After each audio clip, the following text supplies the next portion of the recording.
These are the endgame bosses on the new Wynncraft update, which redesigned the mob system. What I want to know is how it affected a new player's journey. So in this video, I will play half of Wynncraft on the hero beta.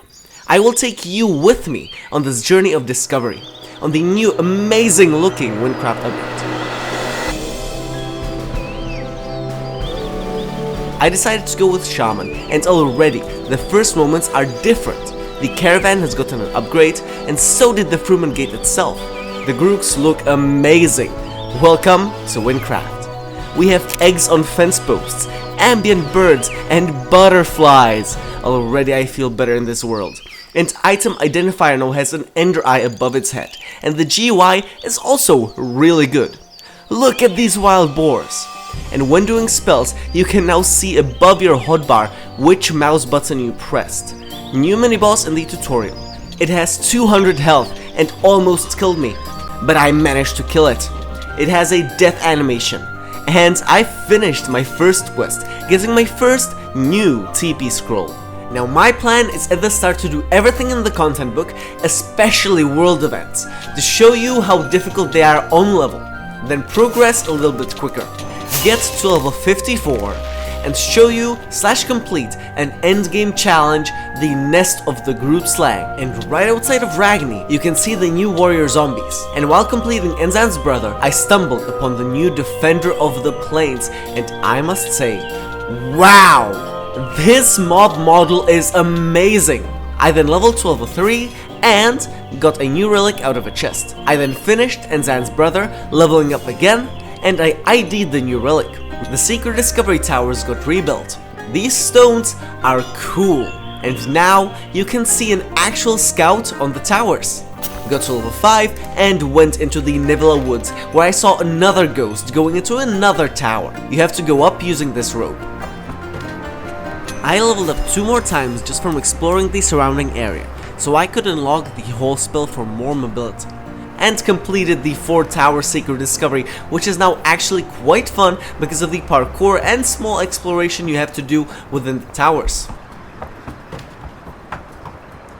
Even the signs in front of the caves look amazing now, so I went into one, leveled up again, and made my way toward Deathless.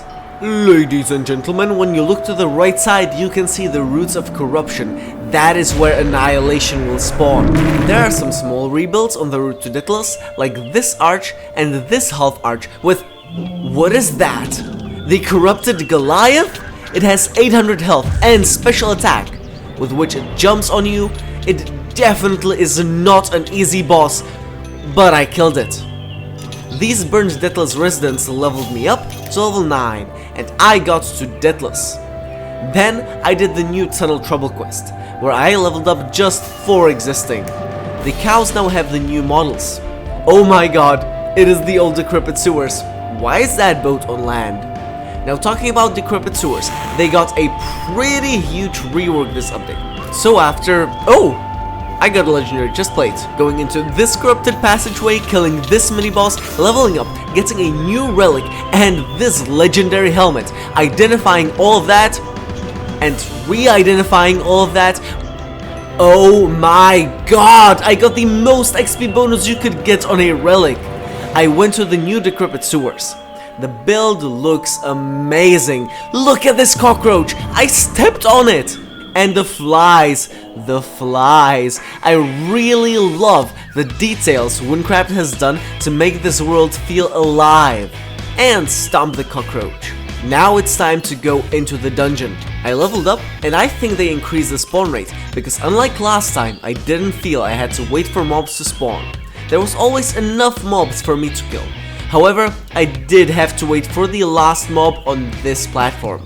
I assigned my ability point, my skill point, put on my epic morph topaz, and went in.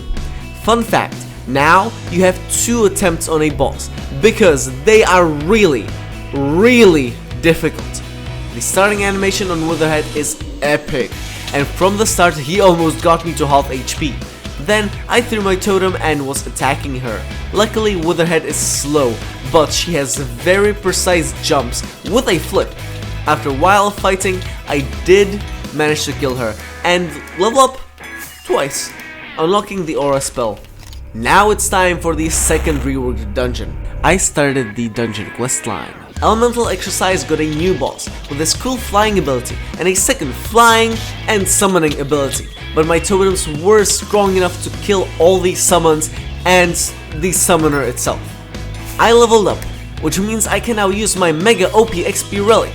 Right after that I leveled up and again, and after going around this level 30 military outpost, I died for the first time. What you can notice is that after you die you actually have time to look around and see what killed you. There also aren't any soul points anymore, so there's no real penalty for dying. I think removing soul points was a good idea, but there should be some penalty for dying.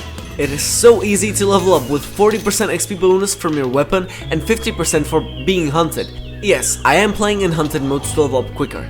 It does mean that anytime someone can come around and kill me.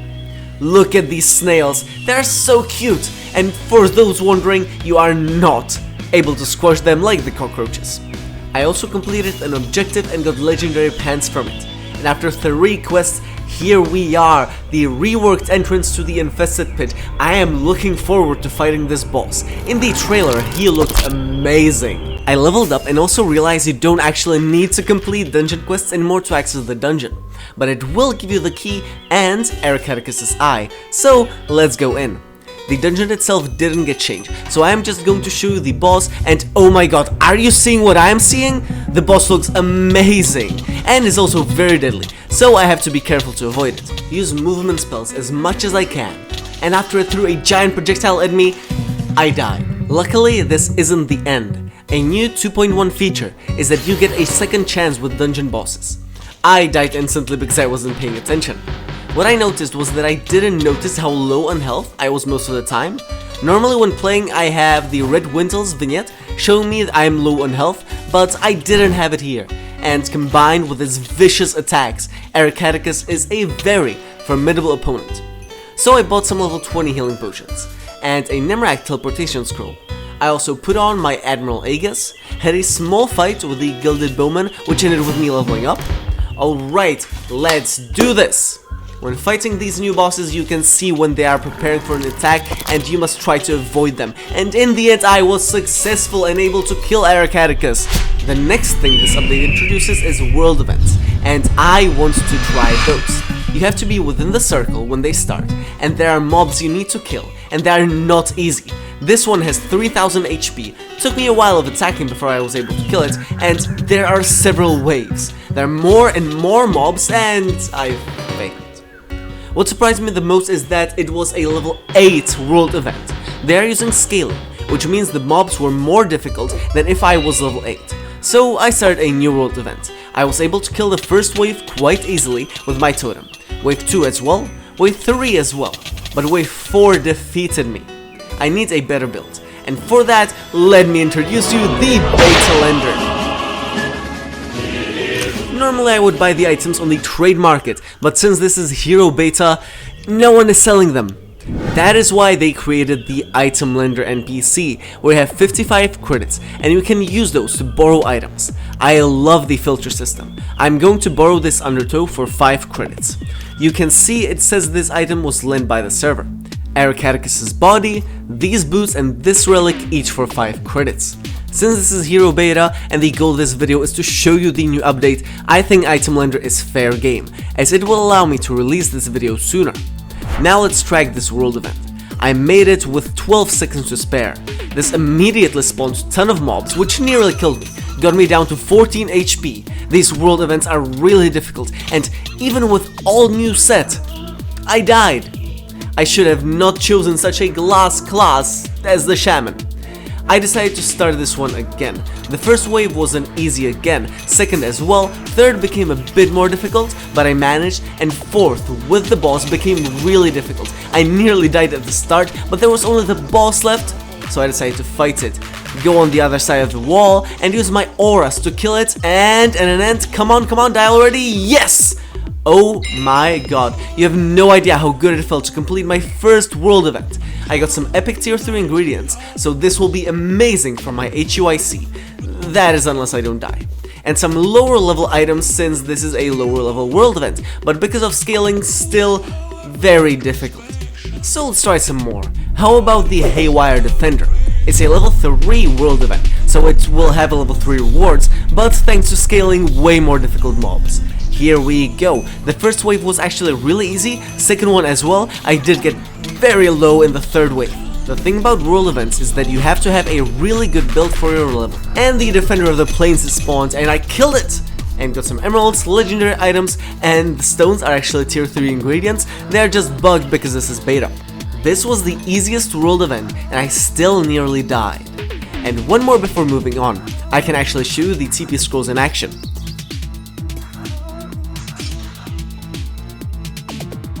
Here we go. The mobs are spawning from the ground, but so far I am able to take them on, even though they are getting a bit more difficult. I love the animations of the axe swinging one, and oh, this one was surprisingly easy. I got a legendary relic, plenty of ingredients that'll be super useful in craftsman, and now I want to show you the bosses that got reworked, starting with what arguably used to be one of the most difficult bosses on level, the Durham Protector. Wait, is that? Oh my god, that is a starfish! And look at that seagull! Now for the boss, I wanted to use the Breath of the Dragon, a level 27 rare relic. So I will show you a bunch of different new bosses to level up. First one is right here on the Rooster Island. You go down this mysterious basement until you find Cluckles, which now throws X at you and has way more HP than previously. However, I was able to kill it. Nemrak is actually super close to the Rooster Island. And the second boss I'm going to show you is in this amazing looking new cathedral. Oh my god, the squids! When you hit them you get blinded! That is not the boss I want to show you, I just got distracted super easily. Now I heard a story that somewhere in this ocean you are able to find a giant squid, but who knows if that is actually true. I have never seen it myself. Then I entered what I thought was a secret cave with a mysterious door. I found Big Tom from the trailer. Luckily I was able to kill it. Look at these zombies coming from the caskets. But I found out this actually is part of the quest I was just doing. I just entered from the back. I then found a key, opened the door, and leveled up. The way these gargoyles come to life is amazing. I saw Stylorus's brother get up from his grave, and he attacked me with his axe. Now this boss has plenty of stages, and the more I killed him, the more skin, bones, and later on legs that I removed from him, until all that remained was half a skeleton that buried itself into the ground. I then had enough levels to use the Breath of the Dragon, so I set sail to the Durham Isles. I killed a bunch of these cows until I got 8 leather, and I entered the boss altar. Now what I know from past experience is that first you gotta kill these scarecrows, and oh my god, look at that model. What the hell is that sort of monster? Wow. Just wow. Again, he has more spells and twice as much HP as the last time. He jumps you constantly, he does not leave you alone, so I have to use whole spell as much as I can. I level up from killing a scarecrow, and in the end I killed the Durham Protector as well. This fight was truly amazing. Then there are 3 more reworked bosses in the lower level range that I want to show you. First of them is the Moltic Witch.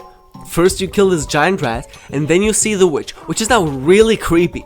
And now the witch started throwing potions at me, dodged my attacks, and summoned some mini bosses, but that wasn't enough as I was a bit higher level. Check out this bonfire. The next boss that got reworked is the one I killed like 80 times when I was speedrunning. He got way more HP now. I mean, he is still really easy, but I used to level up a class, kill him, and get a weakening catalyst, which I used for my speedruns. I then went to Turnips for the last boss, and wow, it got a really nice rework.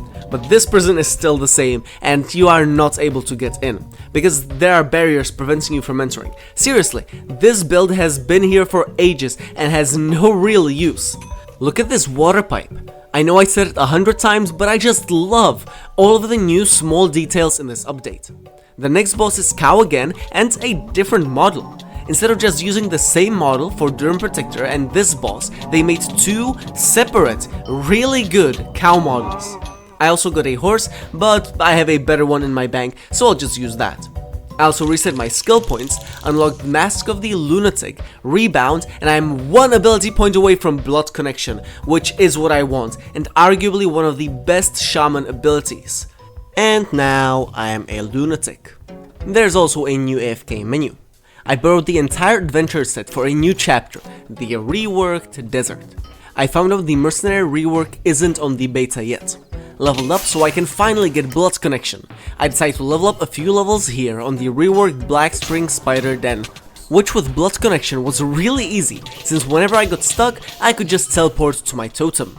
I leveled to 33 but I died, so I moved to this spot where I leveled to 33 instantly.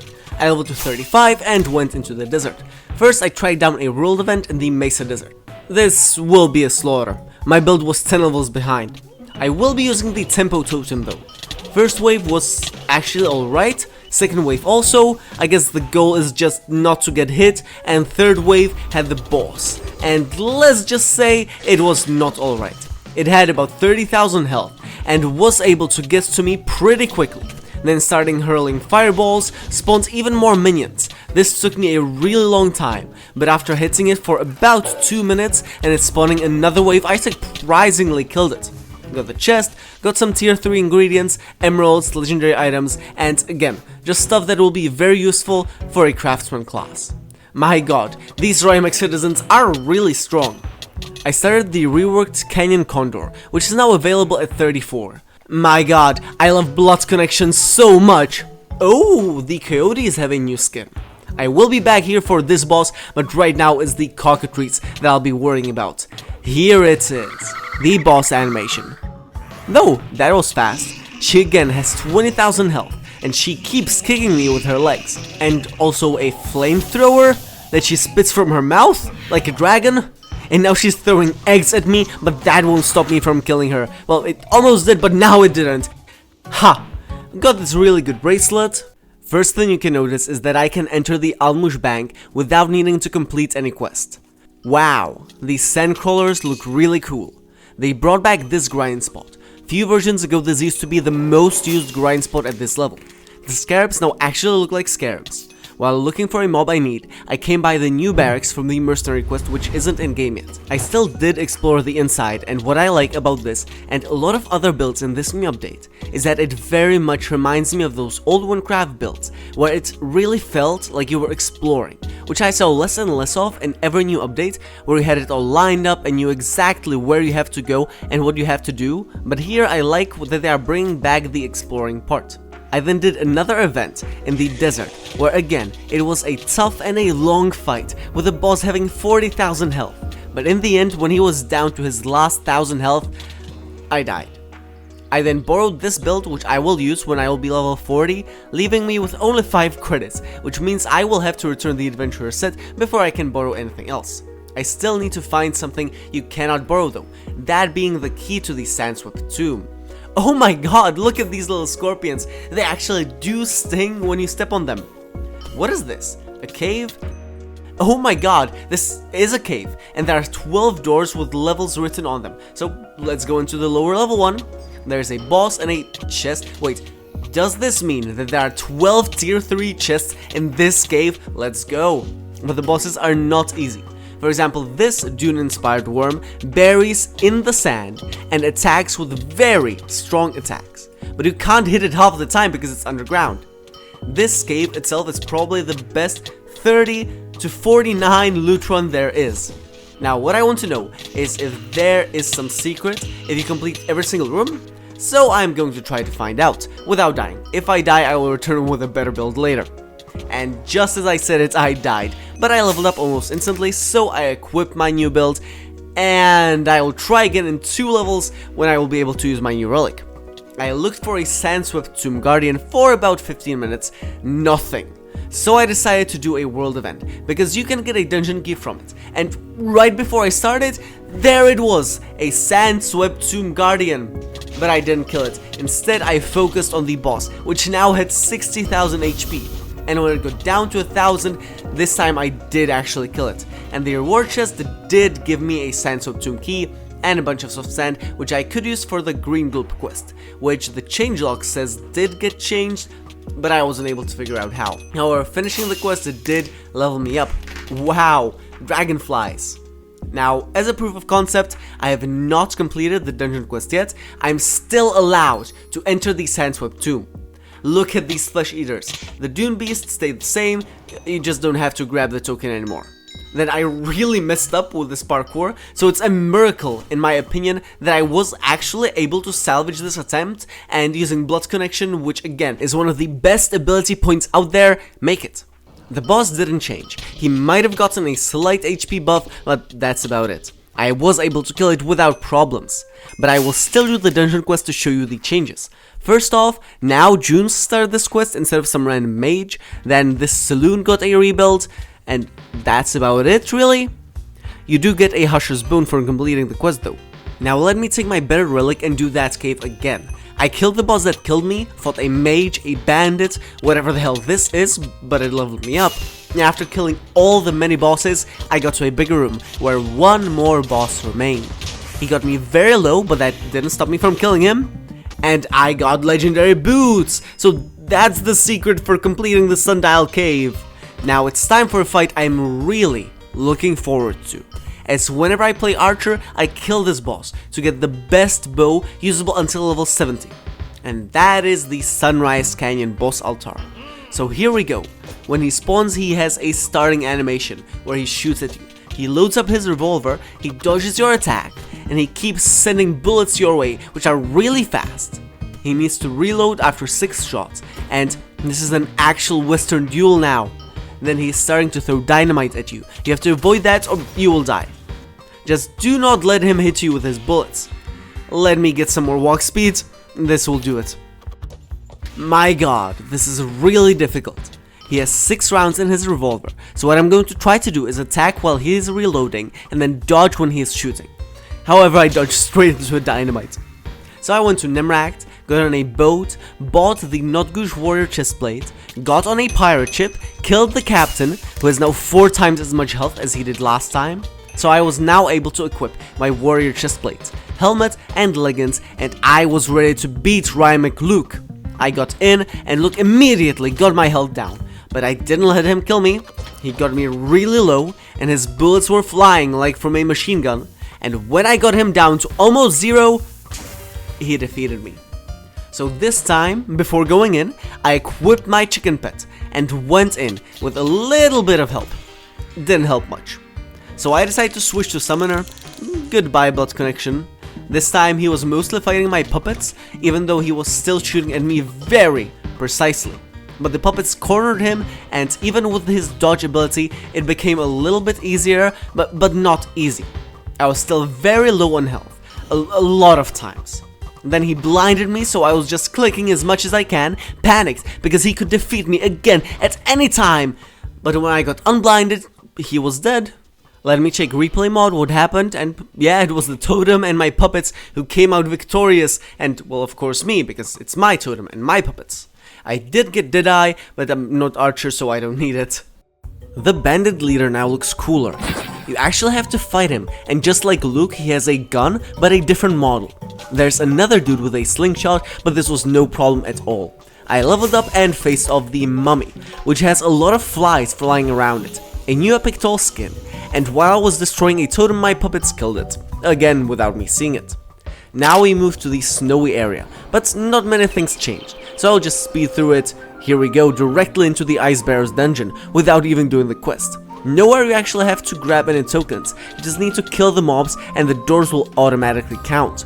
The boss room got a rework and so did Theorick himself. He now slows you down with his ice attacks and shoots an ice snake at you, which looks way better than the normal mage ice snake.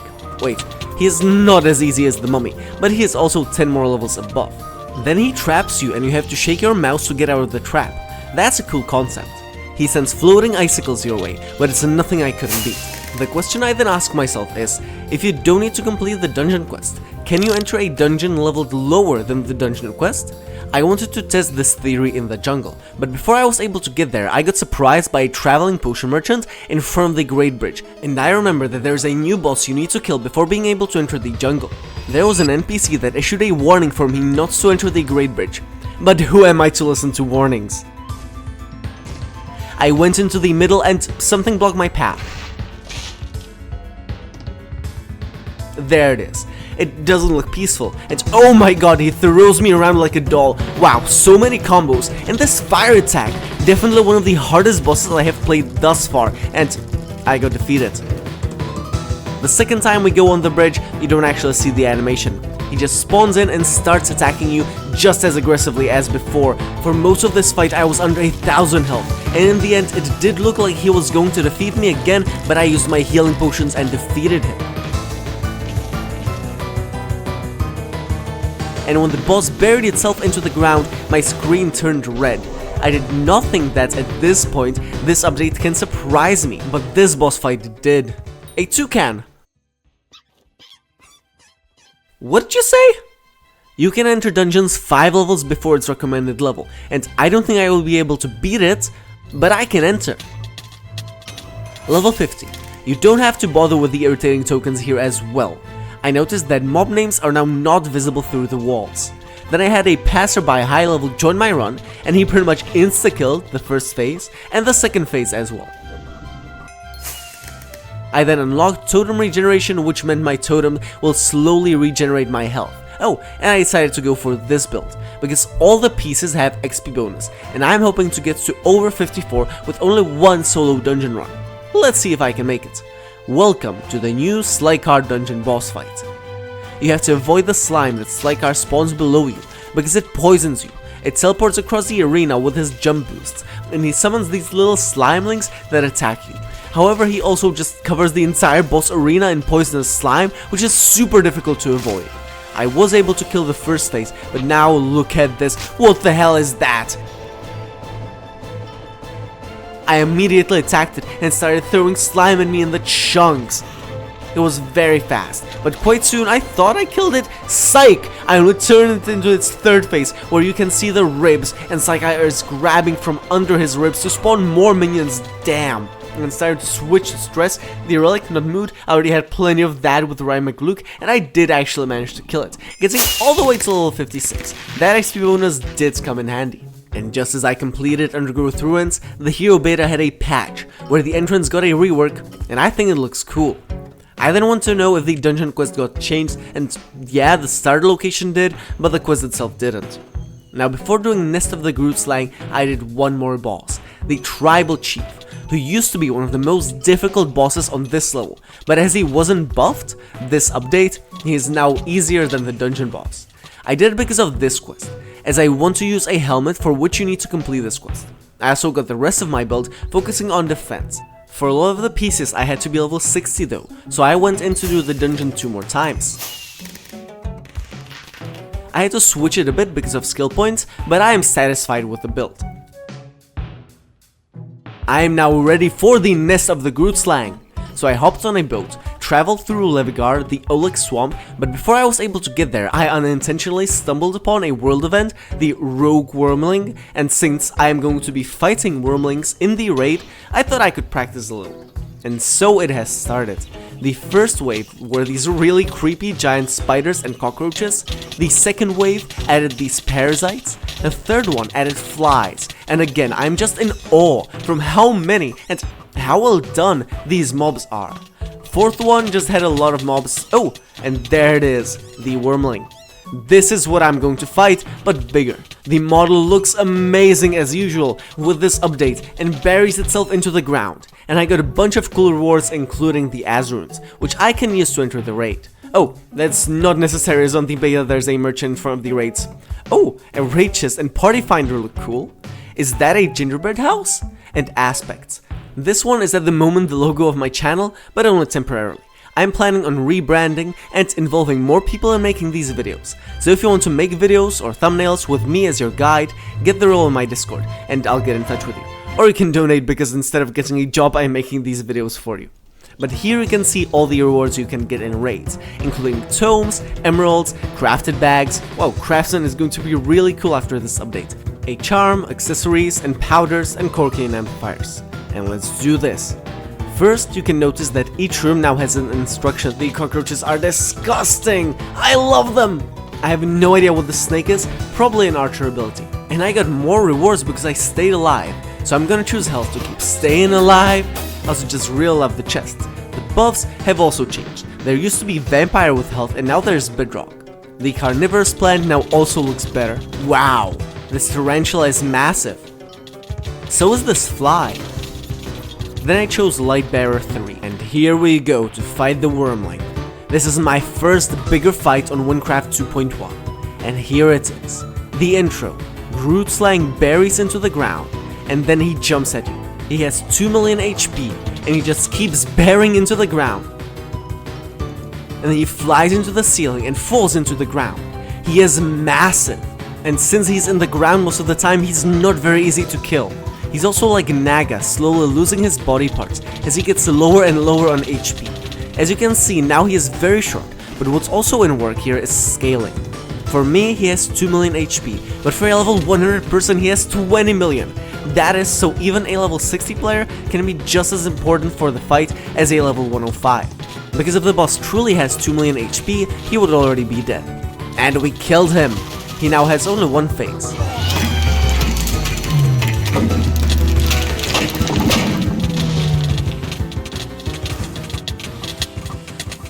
This looks like some sort of dinosaur. Yeah, I dealt a solid 1.6 million damage. I took the least, I healed quite a lot, but I guess not as much as a mage. But it's really cool that you can see these stats. I loved it so much in Galleon's Graveyard, and I love that you have it in the raids. And now for my rewards. Animation. Chest starts to wiggle. And it's opened. Aspects and items. I guess I got all of these aspects. I got 2 tomes, bunch of emeralds, crafter's bags, 3 of them, as usual a charm, and some accessories, ability shards, powders, and corking amplifiers. Now for using tomes, you actually do need to complete the wormholes. Now let me check the aspects. I got a lot of them from just this one run, and I believe they are shared in between classes. Yeah, I have the same aspects on my 105 archer. Let's actually check out my HUIC, and yes, even on an Iron Man I can use this aspect that I got on a different class. So what do? They give you slight buffs, and you need a lot of them to upgrade them to another tier, so you would do raids more and more. For example, this one makes your totem slightly larger, and I got 2 mythic aspects, but I can only use 1, as there's a limit of mythic aspects you can use.